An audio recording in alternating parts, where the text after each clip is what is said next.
দেড় বছরের বেশি সময় ধরে বন্ধ খুলনা জেনারেল হাসপাতালের নতুন ভবনের নির্মাণ কাজ। 4 বছর মেয়াদী প্রকল্পের কাজ সম্পন্ন হয়নি 8 বছরেও। বর্তমানে পুরনো ভবনে অতিরিক্ত রোগীর চাপে ব্যাহত হচ্ছে স্বাস্থ্যসেবা। খুলনা জেনারেল হাসপাতাল কাগজে কলমে 250 শয্যার হলেও বাস্তবে মাত্র 110 জন রোগীকে সেবা দেওয়ার সক্ষমতা রয়েছে। প্রতিদিনই বাড়তি রোগীর চাপে হিমশিম খেতে হচ্ছে কর্তৃপক্ষকে। সেবা কার্যক্রম বাড়াতে 2018 সালের আগস্টে 6তলা হাসপাতাল ভবন নির্মাণ প্রকল্পের কাজ শুরু হয়। 4 বছর মেয়াদের এই প্রকল্পের ব্যয় ধরা হয়েছিল 40 কোটি টাকা। করোনা ও দ্রব্যমূল্য বৃদ্ধির অজুহাতে 2021 সালে মেয়াদ বাড়িয়ে 2024 সালের জুন পর্যন্ত করা হয়। ব্যয় বেড়ে দাঁড়ায় 66 কোটি 40 লাখ টাকা।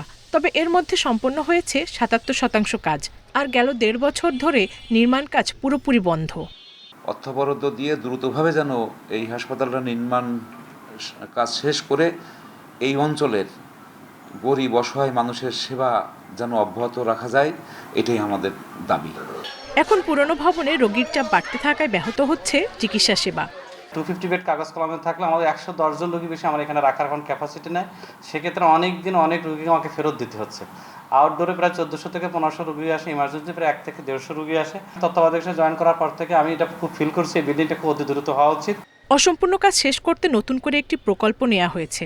অনুমোদন পেলেই নির্মাণ কাজ শুরু হবে বলে জানিয়েছে গণপূর্ত বিভাগ।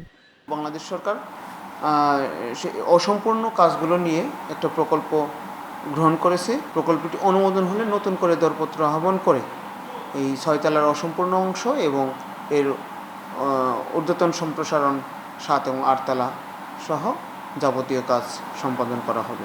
এদিকে স্থান সংকুলান না হওয়ায় হাসপাতালের অপর পাশে টিন শেডে চলছে বহির্বিভাগের কার্যক্রম। Independent news.